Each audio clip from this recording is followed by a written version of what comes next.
Ciência e Esporte, por Bruno Bedo. Olá, professor Bruno Bedo. O futebol, ultimamente, está sendo impactado pelo VAR. Ele é 100% confiável?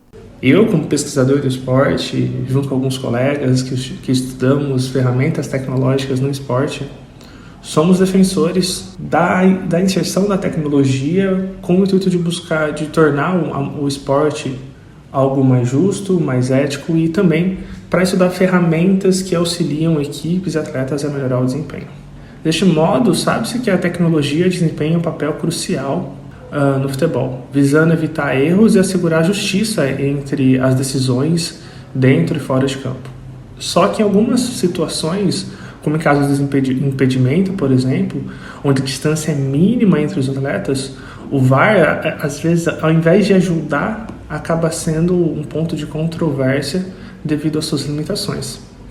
Então, é importante refletir como que a utilização dessa tecnologia, ao invés de ajudar, muitas vezes, acaba atrapalhando porque não são levadas em consideração as limitações de como a tecnologia é implementada. Tem um estudo muito interessante, um grupo espanhol, e que eles analisaram mais de 1000 partidas. E eles compararam algumas situações que ocorrem normalmente durante o jogo, como cartões, faltas, gols, número de impedimentos. E eles encontraram que houve uma mudança significativa após a introdução do VAR, quando houve uma redução do número de impedimentos, faltas e cartões amarelos. Por outro lado, houve um aumento do acréscimo, ou seja, do tempo adicional à partida. E isso deve-se principalmente ao tempo que foi despendido pelo árbitro para analisar uma situação que foi necessária. E quando a gente começa a pensar, sobre a utilização do VAR, em especial do impedimento, é fundamental levar em consideração o erro da medida. E é comum a gente, pelo menos no meio acadêmico, a gente levar em consideração o erro da medida. Quando a gente vai publicar um artigo, por exemplo, a gente que está analisando uma nova técnica, uma nova ferramenta, a gente precisa levar em consideração o erro da medida para validar tal técnica. E quando a gente começa a comparar alguns sistemas de análise de posição no esporte, o GPS, por exemplo, que é aquele equipamento que os atletas usam, um top esportivo durante a partida, durante as sessões de treinamento, aquela ferramenta ela pode chegar em erros de até 50 centímetros, o que torna inviável para algum tipo de análise. Por outro lado, sistemas de posição local, que utilizam algumas antenas posicionadas no estádio, possuem medidas um pouco mais precisas e esses erros chegam até 10 centímetros. Já o sistema de vídeo, quando utilizado com a técnica correta, então a gente fala um bom posicionamento das câmeras, uma boa resolução, uma detecção correta e uma boa reconstrução e calibração do ambiente, esse erro pode chegar até 30 centímetros.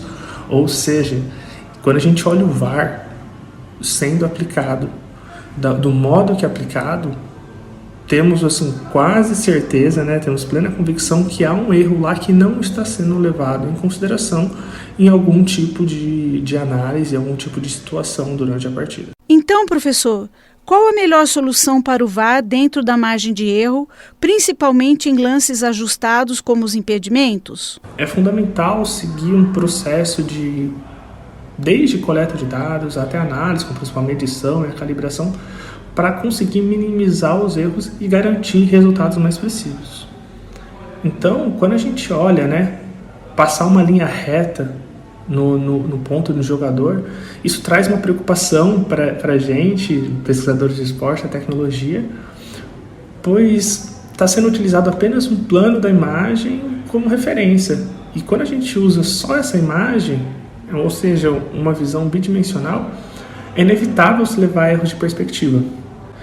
E mesmo que tenhamos uma câmera excelente, como muitas vezes é utilizado, o posicionamento da câmera, o modo que é feito, a gente tem erros pode ser de nivelamento, de rotação da câmera, e junto com a posição do jogador ao centro óptico da câmera, isso aumenta consideravelmente o erro da medida. Mas, além disso, é fundamental que o VAR leve em consideração a sua margem de erro. E como que isso pode ser feito? Por meio de diferentes coletas, com um sistema tridimensional, no caso, é possível quantificar a média de quantos centímetros o VAR erra.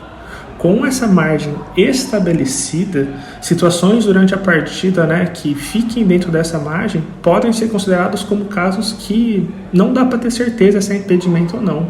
E nesse caso, vale levar em consideração a opinião do árbitro que está em campo, ou do bandeirinha, ou a do VAR. Então isso precisa ser discutido. De modo geral, o VAR ele é confiável em algumas situações, mas nessas situações de pequenas diferenças, especificamente, é necessário ter cautela na tomada de decisão, visto que não é levado em consideração essa margem de erro. Eu, Isabel Leão, conversei com o professor Bruno Bedo para a Rádio USP. Ciência e Esporte, por Bruno Bedo.